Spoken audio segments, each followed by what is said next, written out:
नमस्कार दोस्तों, जय गुरुदेव। आप सभी का मैं स्वागत करता हूं अपने चैनल पर। दोस्तों, पिछले वीडियो में हमने देखा कि कुंडली को कैसे रीड करते हैं और मैंने आपको बताया भी था। देखिए दोस्तों, ये एक साइंटिफिक नॉलेज है। ये ऐसा ज्ञान है जिसको हम लोग बहुत रहस्यमयी मानते हैं। लेकिन दिक्कत क्या रही कि सामाजिक कुछ ऐसे दबाव लोगों पर देश काल परिस्थिति के हिसाब से बनते रहे कि इस विद्या को कभी भी सही दिशा नहीं दी गई। आज भी ये बहुत सारे ऐसे कुछ पाखंडी लोगों तक सीमित रह गई है जो कि इस विद्या का अपने मन से, अपने तरीके से दुरुपयोग करते हैं। जबकि आप देखें, अगर किसी व्यक्ति की जन्म तिथि और समय और जगह सही है तो उसके बारे में आप 90% से ज़्यादा एक्यूरेट भविष्यवाणियां कर सकते हैं, अगर आपका ज्ञान सही है। और इसी श्रृंखला में जो ये कुंडली ज्ञान की श्रृंखला हमने रखी है, मेरा दावा है और मेरा विश्वास है और मैं वादा करता हूं कि मैं आपके सभी कन्फ्यूजन दूर करके रहूँगा। क्योंकि मैंने अभी कहा, साइंटिफिक और लॉजिकल नॉलेज इसमें है, अगर आपको सही ज्ञान हो तो। देखिए दोस्तों, एक छोटा सा एग्जांपल मैं लेता हूं। अगर छोटे बच्चे को आप 2 दूनी 4 या 2 2 4 सिखाते हैं, वो कहीं ना कहीं उस ज्ञान को फिर आगे जाकर के अप्लाई करेगा। लेकिन आप उसको 2 2 6 पढ़ाने लगे या 2 दूनी 6 पढ़ाने लगे तो उसी ज्ञान को वो, क्योंकि उसको तो पता नहीं है, फिर आगे जाकर के उसका दुरुपयोग होगा। तो कई बार तो हमें पता नहीं होता और कई बार हम समझना नहीं चाहते।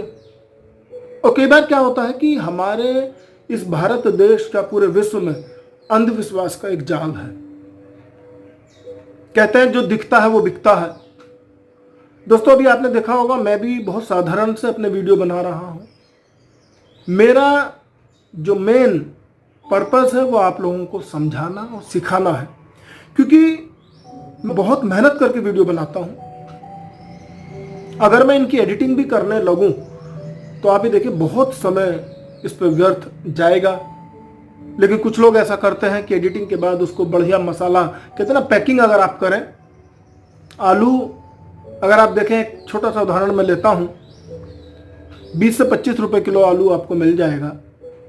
लेकिन उसका चिप्स जब किसी रैपर में बंद होकर के आता है तो वही 50 ग्राम जो चिप्स है वो आपको 40 रुपए की मिलता है, या 100 ग्राम चिप्स जो है आपको 40 रुपए के मिलता है।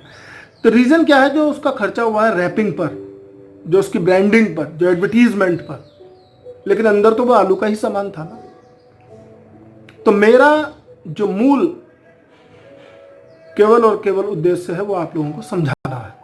तो इसी श्रृंखला में आज मैं आपको बताने वाला हूं ग्रहों की दशा, दिशा और ग्रहों की प्रकृति के बारे में। ध्यान दीजिएगा, दशा, दिशा और प्रकृति के बारे में। हालांकि पहले भी मैं इस पे वीडियो में डिस्कस कर चुका हूं, लेकिन मैंने उस समय आपको बताया था कि मैं आगे चल करके इसके बारे में अच्छे से समझाऊंगा, क्योंकि अब मुझे कुंडली ज्ञान आपको अच्छे से देना है।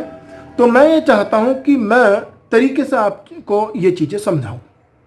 देखिए दोस्तों, अगर मैं दशाओं की बात करता हूं, महादशा, सबसे छोटी जो दशा होती है वो सूर्य की होती है, 6 साल की, जो महादशा की बात करें। और हमारी कुंडली पर महादशा जो इफेक्ट डालती है वो करीब करीब 70% के आसपास इसका असर होगा जब महादशा किसी की चलेगी। मान लीजिए सूर्य की महादशा है और शुक्र की सबसे लंबी होती है 20 साल की।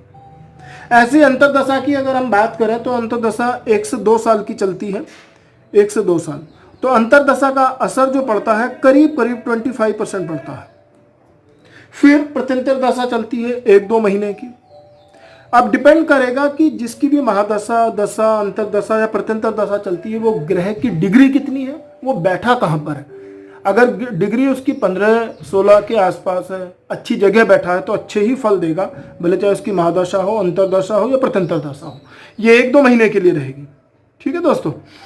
सूक्ष्म दशा की बात करें तो 1-2 सप्ताह के लिए चलती है, 1-2 वीक के लिए। और प्राण दशा जो है आपका 1-2 दिन के लिए चलती है। तो ये थोड़ा सा नोट कर लीजिएगा आप कॉपी पेंसिल लेकर के, क्योंकि अब थोड़ा सा चीज़ें टिपिकल होंगी। क्योंकि अगर आप पिछले वीडियो मेरे देखते हैं तो आपको अच्छे से कनेक्टिविटी अगले वीडियो के साथ हो जाएगी। और अगर आप देखिए दोस्तों, जो अभी मेरे चैनल पर आए हैं वो प्लीज़ एक तो मेरा चैनल सब्सक्राइब करें और बेल आइकन दबा दें ताकि नए वीडियोज़ उनको मिलते रहें। और अपने दोस्तों के साथ भी इसको शेयर करें, फेसबुक पर, इंस्टाग्राम और व्हाट्सएप पर, जितने भी आपके ग्रुप्स हैं। क्योंकि दोस्तों मैं चाहता हूं कि एक सही थ्योरेटिकल नॉलेज और प्रैक्टिकल एस्पेक्ट के साथ अगर मैं आपको समझा रहा हूं तो, और तथ्य के साथ समझा रहा हूं, तो आप अपना विश्लेषण खुद कर सकते हैं। और मैं दावा करता हूं कि 15 वीडियो आप मेरे होने दीजिए, 15वां वीडियो पे मैं आपसे खुद पूछूंगा कि क्या आप अपनी कुंडली को एनालाइज कर पाए। दोस्तों होता क्या है कि बहुत डेप्थ में जाकर के फिर चीजें देखी जाती हैं, लेकिन लगन कुंडली विशेष है। जब हम शादी ब्याह की बात करते हैं तो नौमांस कुंडली भी देखते हैं, और प्रेजेंट डे पर अगर कोई बात करनी है तो गोचर भी देखते हैं। और अगर जुड़वा बच्चों के लिए मुझे थोड़ा सा देखना है उनके कैरेक्टरिस्टिक के बारे में, तो D60 चार्ट को देखते हैं। तो ऐसी बहुत सारी चीजें हैं इन डेप्थ जब जाकर के देखी जाती है, क्योंकि जातक का पहले पता चले कि प्रॉब्लम क्या है। लगन कुंडली से ओवरऑल एक इंस्ट्रक्शन हमें मिल जाती है कि लगन कुंडली से उसकी ओवरऑल एक जो पर्सनैलिटी है, वो किस कुल में किस जगह जन्म उसने लिया होगा, कैसे उसके भाई बहन होंगे, उसके आने वाले टाइम में उसका स्पाउस कैसा होगा, उसके बच्चे कैसे होंगे, उस पर रोग ऋण शत्रु या इनका किस तरीके का प्रभाव रहेगा, ये आप लगन कुंडली से अच्छी तरीके से बता सकते हैं। तो ऐसी मैं अब बात करता हूँ नेक्स्ट। अभी मैंने दशाओं की बात करी, दिशा की बात करता हूँ। देखिए जब हम दिशा की बात करते हैं तो मैंने पहले भी आपको बताया था कि ये जो जगह है, सबसे पहला जो ये घर है इधर का, ऊपर जिसको लग्नेश बोलते हैं, यहाँ बुध और बृहस्पति देव जो है निवास करते हैं। अगर अगर ध्यान दीजिए, अगर वो बैठ जाएं और लग्नेश के साथ मित्रता है तो आप ये समझिए कि वो सबसे अच्छा है, दिशा बली होंगे यहाँ पर। जो वो नॉर्मल कहीं किसी घर में बैठ करके फल देते, दिशा बली होने की वजह से बुध और बृहस्पति यहाँ पर बहुत जबरदस्त फल देंगे। अच्छे हैं तो अच्छे, बुरे हैं तो बुरे। अब यहाँ हम बात करते हैं, थोड़ा सा मैं समझाता हूं आपको, ग्रहों के तत्वों के बारे में भी समझाऊंगा। यह आकाश तत्व है और बुध का पृथ्वी तत्व है। तो बुध और बृहस्पति जो है ये यहां बैठेंगे। बुध तत्व जो है वो उसमें पृथ्वी तत्व है जो बुध देव में, और बृहस्पति देव में आकाश तत्व है। ध्यान दीजिएगा, बुध बुद्धि का प्रतीक है, बुद्धि आपको जमीन से जोड़ा रखती है, और गुरु आकाश का प्रतीक है। तो ये आपको ज्ञानी बनाता है और आपको एक अलग ही शिखर पर पहुंचाता है। अगर हम यहां बात करें, क्योंकि मैंने बताया था इसको आप पूर्व दिशा मान लें, ईस्ट ईस्ट ईस्ट, इसको ईस्ट बोलते हैं, और दोस्तों इसको हम नॉर्थ बोलते हैं, और यहाँ ये वेस्ट हो जाएगा और ये साउथ हो जाएगा। छोटे बच्चे भी जानते हैं कि किस तरीके से हम ये एंटी क्लॉकवाइज ENWS को देखते हैं। तो देखिए बुध और बृहस्पति की जो जगह है वो ये हुई। अब नॉर्थ की तरफ बढ़ते हैं हम, इधर यहाँ पर चंद्रमा और शुक्र रहेंगे। चंद्रमा जल तत्व है, और शुक्र की अगर हम बात करें, दोनों के दोनों ये सौम्य ग्रह हैं, और इनको यहाँ दिशा बल मिलेगा। शनि चूंकि पूरब से सूर्य उदय होता है, पश्चिम में जाकर के छिपता है, और शनि की शत्रुता सूर्य के साथ है। तो आप ये देखें, रात्रि के जितने भी चीजें हैं वो यहाँ पर होती हैं। और अगर शनि इस जगह पर है, अच्छा है तो अच्छे फल देगा, क्योंकि अगर ये जातक यहाँ मेल है तो ये फीमेल के लिए, मतलब उसके स्पाउस का घर है, और अगर फीमेल है तो उसके पति का घर है, तो वहाँ पर उसी तरीके से अपने असर ये डालेगा अगर शनि यहाँ बैठता है तो। सूर्य और मंगल यहाँ बैठेंगे। सूर्य और मंगल जो है अग्नि तत्व है इनमें, सूर्य और मंगल में। और देखिए जब सूर्य चलता है तो ईस्ट से लेकर के साउथ की तरफ घूमता हुआ और पश्चिम में जाकर के छिप जाएगा। तो ये यहाँ पर अग्नि तत्व है।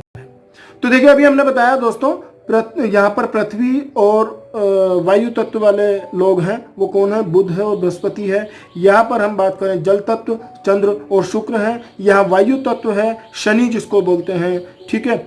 और उसके बाद मैं यहाँ आता हूँ, ये अग्नि तत्व है। अब ध्यान दीजिएगा, ग्रहों की प्रकृति के बारे में बात करते हैं हम। देखिए चंद्रमा, गुरु और आपके शुक्र, ये सौम्य ग्रह माने जाते हैं। ये सहजता के साथ अपने फल देते हैं। और आप ये देखिए कि ये बहुत ज़्यादा जातक को परेशान नहीं करेंगे अगर गलत जगह भी प्लेस है। लेकिन अगर प्लेसमेंट के साथ कुछ ग्रहों की दृष्टियाँ होती हैं, मैं दृष्टियों पे आने वाला हूँ, तो दृष्टियाँ अफेक्ट करती हैं। दूसरा, अगर मैं बात करता हूँ इधर सूर्य और मंगल की, जो कि अधितत्व हैं, ये क्रूर ग्रह हैं, पापी नहीं है, क्रूर है। अगर ये यहाँ बैठ जाए की जगह सूर्य और मंगल और अच्छा हो तो उसको जो है शारीरिक रूप से मजबूत होगा। अगर मंगल यहाँ बैठा सूर्य है तो वाणी का वो धनी होगा और उसकी पर्सनालिटी जो है अपने काम को करवाने की होगी, एडमिनिस्ट्रेटिव स्किल्स उसकी बहुत अच्छी होंगी अगर सही जगह यहाँ पर सूर्य बैठ जाता है तो। और अगर इधर जॉब प्रोफेशन के का जो घर है यहाँ पर सूर्य और मंगल बैठता है तो उसका बहुत ही अच्छा करेंगे अगर वो सही जगह बैठा है। फिर ध्यान दीजिएगा। दूसरा, शनि की बात करते हैं। शनि क्रूर ग्रह है और शनि के साथ साथ राहु केतु, जिनको छाया ग्रह बोला जाता है, वे भी पापी और क्रूर हैं। तो शनि पापी और क्रूर हुए और ऐसे ही राहु और केतु भी क्रूर और पापी दोनों जो है प्रवृत्तियां रही। अब यहीं पर हम बात करते हैं, देखिए, लिंग भेद की। तो दोस्तों, पुरुष ग्रह में अगर हम बात करते हैं तो पुरुष ग्रह में हमारा सूर्य, मंगल और गुरु आते हैं। ये पुरुष ग्रह हैं। अगर सूर्य, मंगल, गुरु सही जगह प्लेस होते हैं और देखते हैं दृष्टियों के साथ साथ, तो यहाँ पुत्र योग भी बनता है। और स्त्री ग्रह हमारे चंद्रमा और शुक्र है। अगर शुक्र और चंद्रमा का प्लेसमेंट उसके अकॉर्डिंग होगा, डिग्री बलाबल सही होगा, तो ये यहाँ पुत्री का योग बनता है। और पुरुष नपुंसक बुध को बोला जाता है, बुध को युवराज भी बोलते हैं। स्त्री नपुंसक शनि को बोला जाता है। तो ये ग्रहों के लिंग भेद के बारे में मैंने बात की। अब मैं थोड़ा सा बात करता हूँ, हालांकि दृष्टि की मैं पहले ही बात कर चुका था। दोस्तों देखिए, यहाँ एक छोटा सा वाकया मैं डिस्कस करना चाहूँगा। कई बार अगर ग्रहों की प्लेसमेंट ही गलत हो जाए तो दिक्कतें बहुत आती हैं। कुछ ग्रह अलग उसको फिर कंपनसेट करते हैं।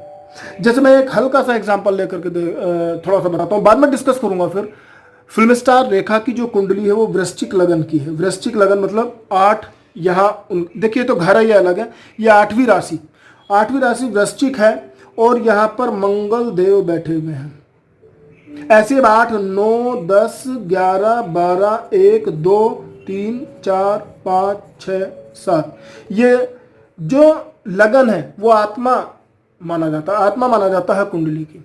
तो आत्मा फिर डिसाइड करती है कि किसको कौन सा घर, ये राशियां जो हैं उनको उसी के अकॉर्डिंग घर का अलॉटमेंट होता है। तो मैं रेखा की बात कर रहा था, ये मंगल यहाँ पर है, अपनी ही स्वराशि में है।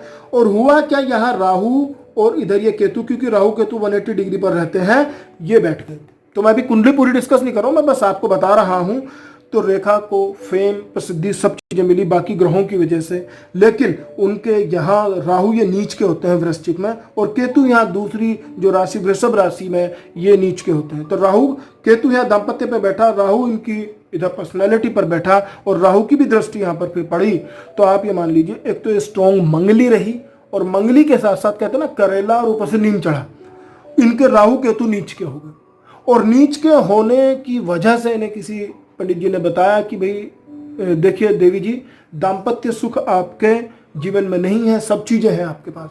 तो तब रेखा ने उस समय उन्हें कहा कि मूर्ख, देख मैं अपनी सफलता के शिखर पर हूँ और मैं जिसको चाहूँ उससे मैं शादी कर लूँ, और इतनी सुंदर हूँ, इतनी खूबसूरत हूँ। वो शुक्र का प्रभाव था।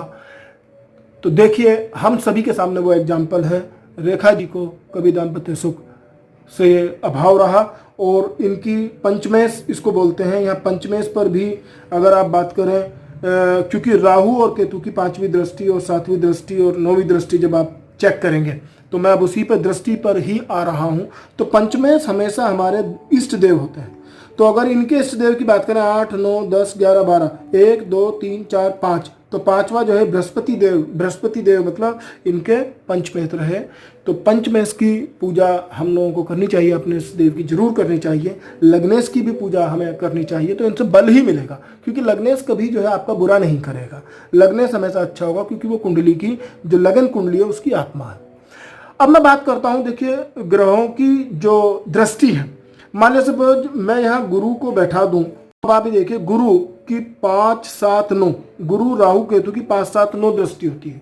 वैसे तो सभी ग्रह 7वीं दृष्टि उनकी रहती ही है, लेकिन ये जो है अलग से ग्रहों के जो मोर देन 1 इनकी दृष्टियां हैं, तो उसकी मैं डिस्कस कर रहा हूं आपसे। अगर गुरु यहाँ बैठे हुए हैं तो आप ये अंदाजा लगाइए कि 1 2 3 4 5, यहाँ धनवाणी कुटुंब को देखेंगे 5 6 7, माता के भाव को देखेंगे 8 9, और यहाँ रोग ऋण शत्रु का जो डिपार्टमेंट है उस पर इनकी दृष्टि रहेगी। जब इनकी दशा और प्रत्यंतर दशा होगी ये इन घरों को अफेक्ट करेंगे। ऐसे में फिर एक राहु केतु का भी देख लेंगे। मैं मंगल की बात करता हूं, ये मंगल यही बैठे हुए हैं। जब मंगल की दशा महादशा आएगी तो चौथी, सातवीं और 8वीं दृष्टि इनकी रहेगी।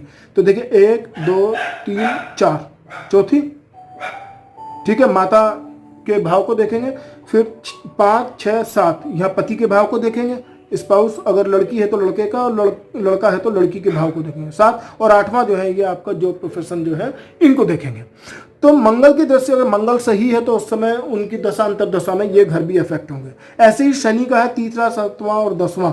अगर मान लो मैं बात करता हूँ शनि यही बैठे हैं तो देखिए इस यहाँ पर अगर शनि बैठा होगा तो दिशा बली होगा। अब हमें ये देखना होगा कि शनि जो है किस राशि में बैठे हुए हैं, और शनि इस कुंडली के मारक ग्रह हैं या कारक ग्रह हैं। अब ऐसे ही शनि का क्या होगा 3री 7वीं और 10वीं। तो 1 2 3 यहाँ ये भाव के भाव को देखेगा। 4 5 6 यहाँ विदेश यात्रा ऋण को शत्रु को देखेगा। और उसके बाद अगर हम बात करते हैं 7 के बाद 8 9 10 भाई बहनों को देखेगा। तो 3 7 10 ये दृष्टियां जो हैं शनि की रहेंगी। तो देखिए दोस्तों, आज मैं अपनी वाणी को विराम दूंगा और अगले वीडियो में फिर मैं थोड़ा सा अलग चर्चा करूंगा ग्रहों की दोस्ती दुश्मनी के बारे में, और उसके बाद कुंडलियों का विवेचन धीरे धीरे हम शुरू करेंगे। तो तब तक के लिए नमस्कार दोस्तों, धन्यवाद, जय गुरुदेव।